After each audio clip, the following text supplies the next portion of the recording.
Mina, j'espère que vous allez bien. On se retrouve aujourd'hui dans cette nouvelle vidéo pour une nouvelle vidéo sur One Piece Treasure Cruise. Et aujourd'hui les amis, nous nous retrouvons pour une vidéo review en liaison avec les différents événements qui ont popé sur le jeu cette semaine et qui nous annoncent l'introduction d'un nouveau Sugo Fest qui nous permettra de farmer le TM de Barbe Blanche et Edward Newgate à l'époque du flashback d'Oden dans l'arc de Wano Kuni.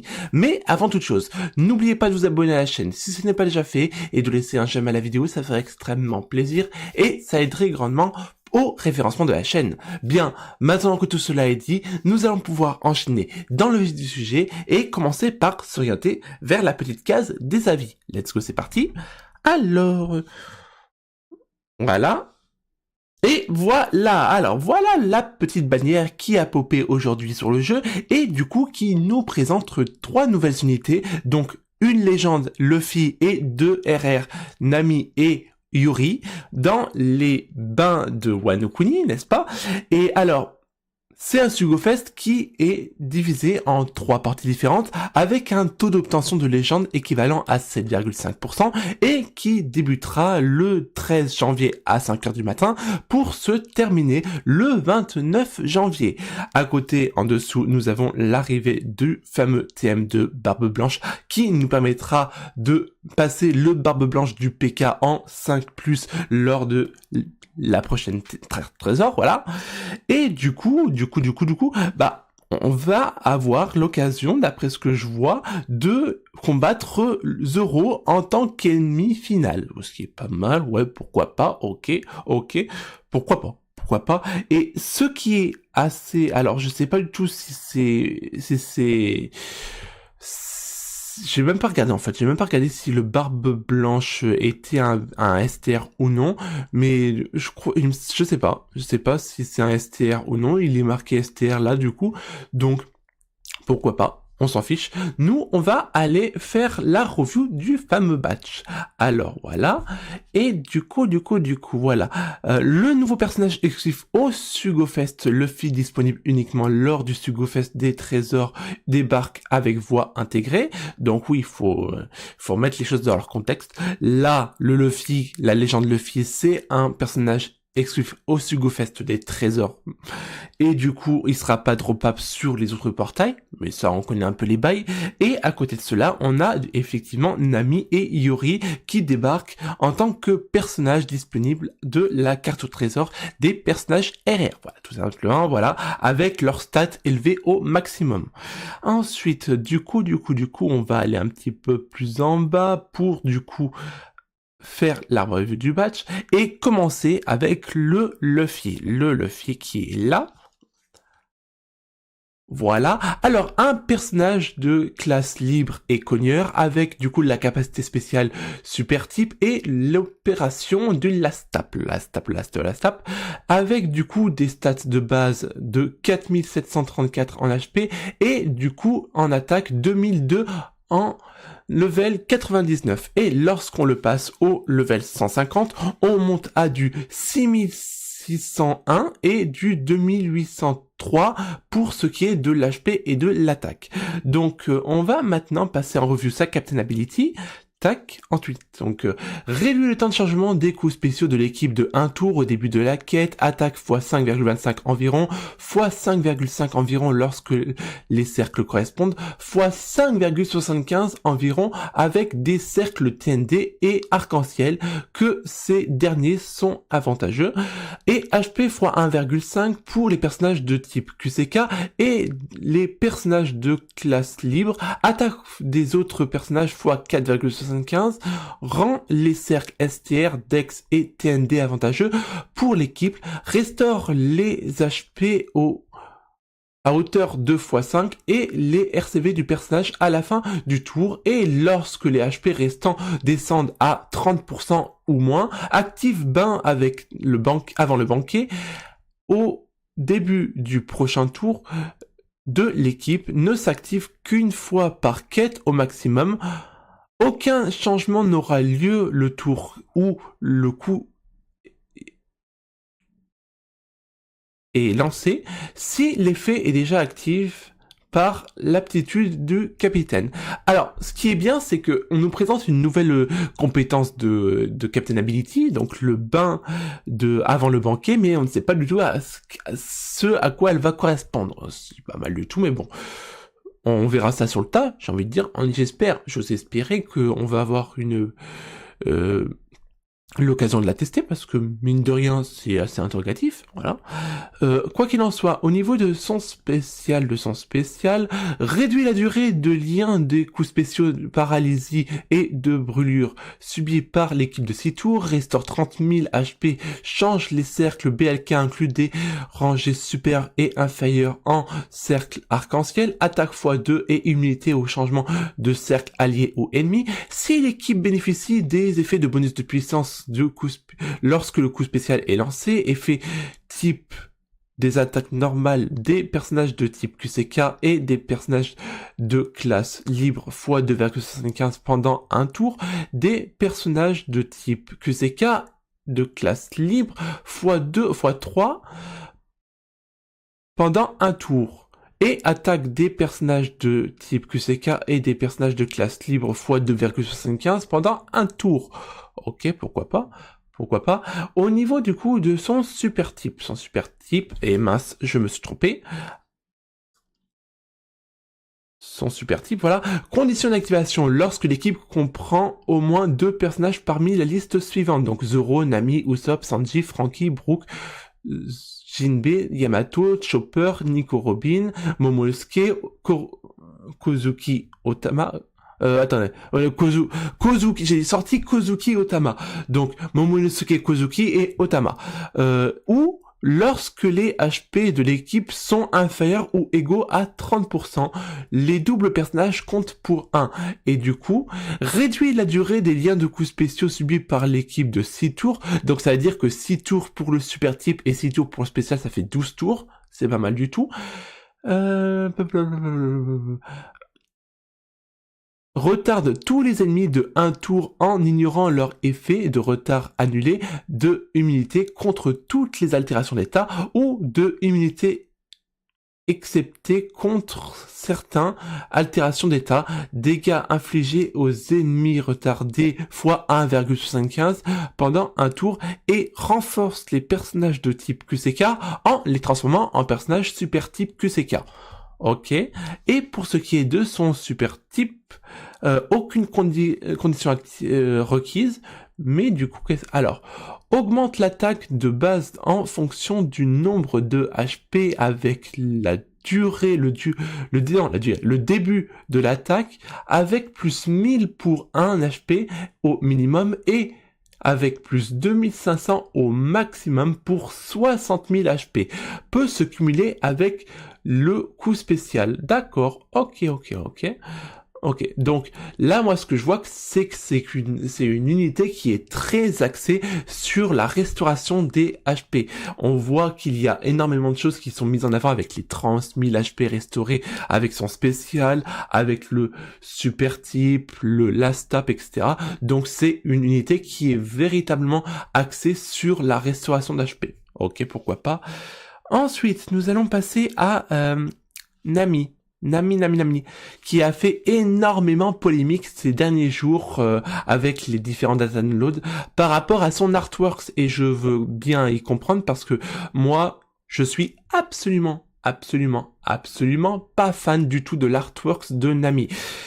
C'est bien de mettre du fanservice, sur Nami, Robin, Hancock, Rebecca, Vivi, Shirahoshi. Ok.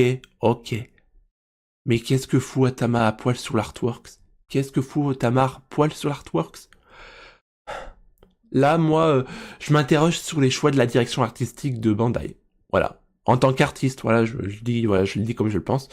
Après, les goûts, j'ai l'habitude de dire qu'on n'a pas jugé des goûts et des couleurs des autres artistes, mais là, quand ça touche des personnages qui ont, en théorie, 12 ans ou 10 ans, je me rappelle plus.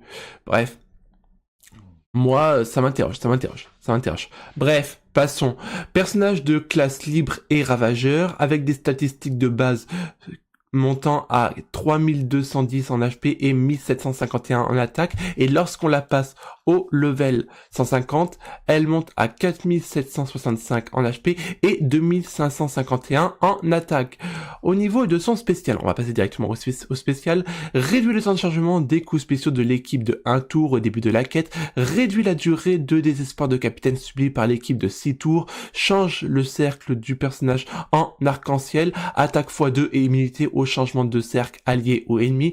Si la somme des HP restaurée au-delà de leur valeur maximum avant le déclenchement du coup spécial est supérieure ou égale à 30 000, encore la dynamique des 30 000, effet de cercle des personnages de type QCK de classe libre x 2,75 pendant 2 tours, et effet de cercle des personnages de type QCK et des personnages de classe libre x 2,5 pendant 2 tours.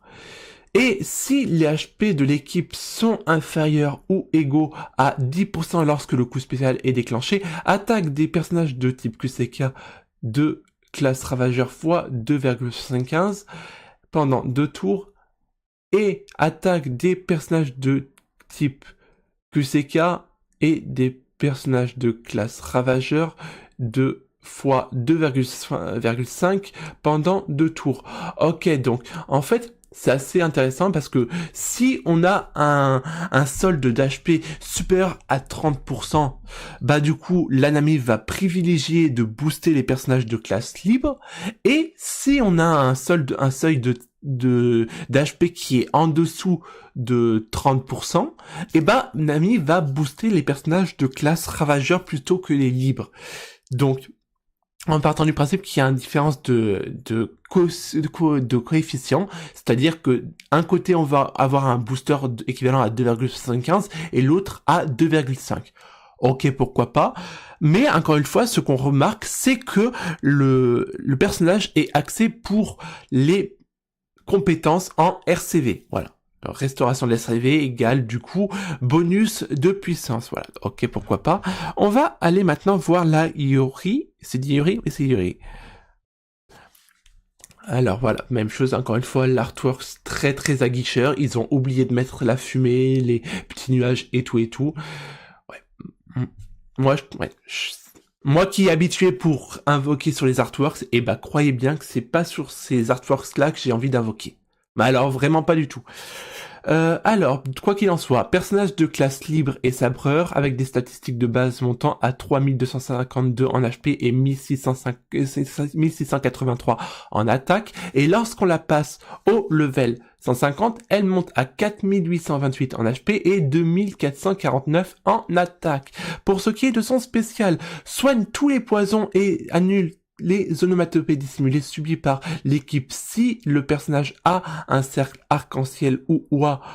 Lorsque le coup spécial est lancé, réduit la durée des effets de malus de RCV et du coup de RCV tout court en fait.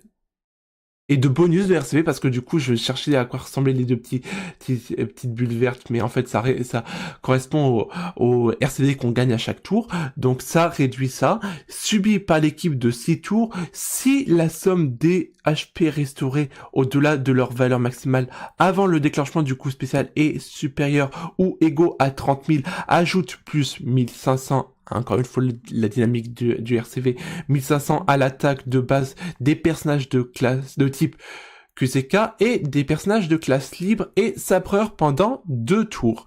Et le reste du temps, ajoute plus 1000 à l'attaque de base des personnages de type QCK et des personnages de classe libre et sabreur pendant un tour. Restaure les HP de l'équipe à hauteur de 30% de leur valeur maximale. Ok, alors, que dire de ce batch, mis à part la polémique des artworks de Nami et du coup de Yuri, c'est que c'est un batch qui est très intéressant, mais qui est aussi très contraignant dans la mesure où il fonctionne uniquement sur le principe de la restauration des HP. Et à ce jour, ce qu'il me semble, c'est qu'on n'a pas, à part le Luffy là qu'on a actuellement, on n'a pas de légendes qui permettent de tirer un tel parti des HP, mis à part cette légende.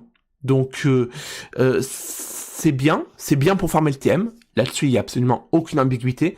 Néanmoins, je vois mal de vision là comme ça, je ne vois mal avec quoi je pourrais jouer Nami et Yuri si je les avais avec autre chose que le Luffy. C'est un peu la contrainte et je sais pas du tout. Ouais. Moi, ça me botte pas tellement. Bref, voilà ce qui en est pour la review du batch. Maintenant, nous allons voir les différentes périodes des différentes parties. Donc, la partie 1 débutera du coup le 13 janvier à 5h du matin et durera jusqu'au 29 janvier. La partie 2, quant à elle, débutera le 14 janvier et se terminera le 29 janvier. Et la partie 3 débutera le 15 janvier et durera jusqu'au 29 janvier. Maintenant, nous allons faire un tour pour voir la structure du SugoFest. Donc là, je vais laisser défiler l'écran et on se retrouve juste après. Voilà. Donc, ce qu'on peut remarquer déjà, c'est qu'il y a la traditionnelle multi à 30 gemmes. Donc, vous pouvez vous laisser tenter par une multi à 30 gemmes. Moi, il est hors de question que j'invoque sur cette bannière-là, parce qu'il n'y a aucun personnage qui me hype. Aucun. Et voilà. Quoi qu'il en soit, si vous voulez le Luffy, il vous faudra vous acquitter d'une solde de 25 multi, parce que le nouveau Luffy est droppable à la 25e multi. Ok, donc maintenant on descend et on va aller voir la partie 1, voilà. Donc, alors, la partie 1 nous permettra de dropper le nouveau Luffy avec 3 autres personnages rattachés au SugoFest de la Treasure Map, donc à savoir la Namikarina, le Bon Clé et du coup le Mugiwara 56 Sanji. Pour ce qui est des autres personnages exclusifs au SugoFest, on aura du coup le Momonosuke, le personnage dual unit Robin Koala, l'autre dual unit Rayleigh Scooper Gabal et du coup le Usopp Yasopp. On aura également la possibilité de récupérer du coup le Brook, la Bohancock V4, le Sabot Super Type, il me semble, le Sabamasque, la Carotte, le Frankie et la Boa Hancock V1. Pour ce qui est de la partie 2, on pourra récupérer au SugoFest Treasure Map la Ina et du coup la Rwanda Carotte ainsi que le Luffy, il va sans dire. Pour les personnages exclusifs au SugoFest classique, on aura Borsalino Fushitora, la légende des waifu Dex, comment il s'appelle, Barbe Blanche versus Barbe Noire. Ensuite, on aura également Lo, Killer, Katakuri, King et également le Kaido, le Smoker, le Cracker et également le Barbe Blanche V2 et le Doflamingo. Alors, ensuite, on enchaîne avec la partie 3, donc les personnages qui seront rattachés à la carte au trésor sur cette partie sera Jinbei, Luffy et Kikuizo. Et pour ce qui est des personnages exclusifs au SugoFest classique, on aura Uta, Izo, Shanks, Baggy, ensuite Corazon Law, Yuri, Doflamingo Super Classe, Zoro, Shanks, Halloween, Lo, Sapo Koala, Brook et Lo V1, V2, je crois. V2, je me rappelle même plus. Quoi qu'il en soit, voilà ce qu'il en est pour les personnages exclusifs au SugoFest rattachés aux différentes parties. Et pour ce qui est DRR, je vais vous les laisser défiler, voilà, et je vous retrouve juste après.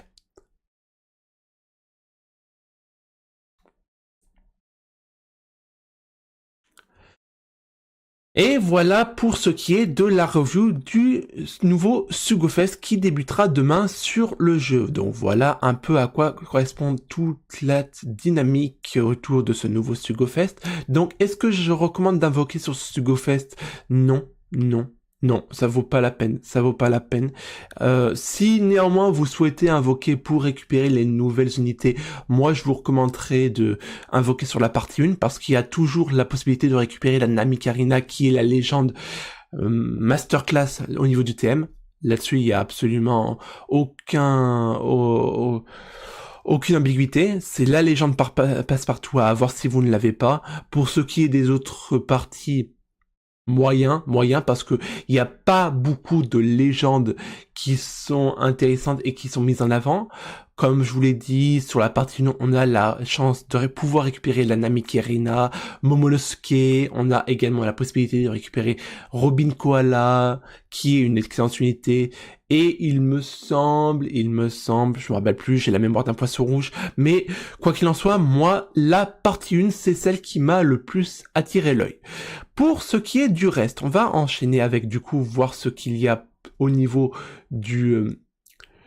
des différents personnages boostés pour le TM.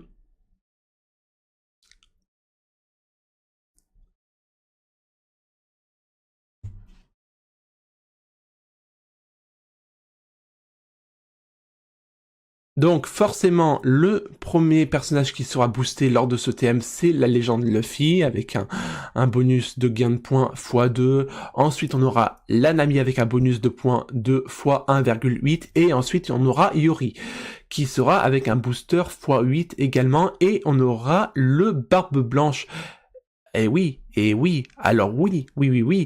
Alors, il y a un truc qui m'interpelle, et on va remonter illico pour vérifier ça, c'est qu'on aura également le Barbe Blanche jeune version PKA qui sera boosté à hauteur de 1,4 en matière de points. Et là où c'est intéressant, c'est que j'espère qu'ils n'ont pas fait une erreur parce que...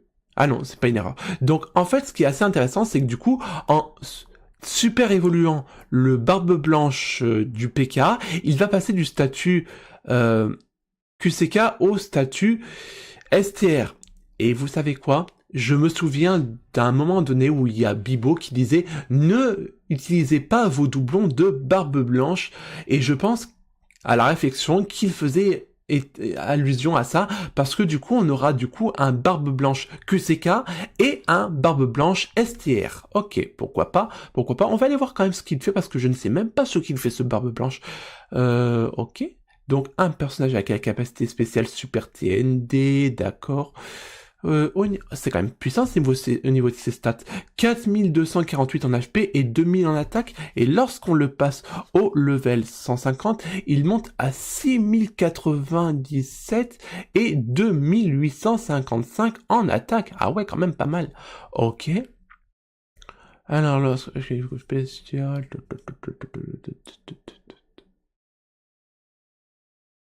Je m'épargne le paragraphe argumenté parce que je fais un peu la feignasse de service. Ouais, en fait, c'est un personnage qui va essentiellement booster les personnages de classe Ravageur et Sabreur. Oui, c'est ça. Avec des multiplicateurs de combos. Il va également infliger un malus si on utilise son coup spécial en ajoutant plus 0,5 au bonus de dégâts subis par les ennemis. Ok. Il va nous permettre de réduire des debuffs, en l'occurrence ceux de la brûlure et les réductions de paralysie, si j'ai bonne mémoire. Attendez. Brûlure. Non, brûlure tout court. Paralysie. Pourquoi je dis paralysie? Moi, bref, on s'en fiche. Ok. Ouais, c'est un bon booster de multiplicateur de combo en définitive. Ok. Ouais, ok. Hmm. Moi, je dis moyen parce que c'est un personnage qui est classe Ravageur et Sabreur, et je suis moyennement axé Ravageur et Sabreur. Mais ça reste un très bon personnage. On s'est égaré et on a interrompu le listing des personnages boostés pour le TM. Alors, voilà, j'évite de cliquer sur le bouton. Donc, ensuite, on aura également le Luffy du PK du mois dernier, et également les personnages forcément du batch du Nouvel An. Ça c'est classique, ainsi que le lot super type Dex qu'on pourra normalement récupérer les crânes lors du prochain Kisuna, et du coup on aura les autres personnages qui seront boostés à hauteur de 1,35. Voilà, là, tac. Non, dommage. Je pensais qu'il y avait la Nami Halloween, mais non.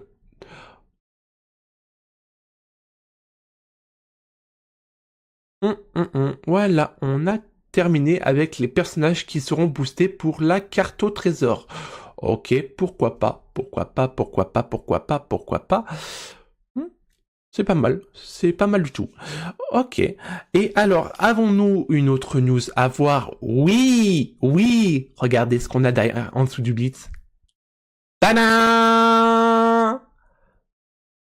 Enfin, le teasing de Egghead. Enfin.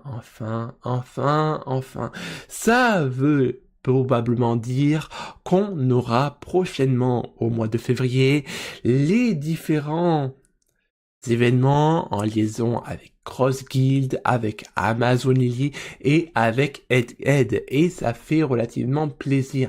Qu'est-ce que j'ai hâte d'être à ce moment-là? Qu'est-ce que j'ai hâte? Quoi qu'il en soit, avant ça, il faudra se farcir le TM qui sera axé sur Wano Kuni et le Kizuna qui sera également axé sur Wano Kuni, qui d'ailleurs nous permettra de farmer le lot, mais également, vraisemblablement, le personnage de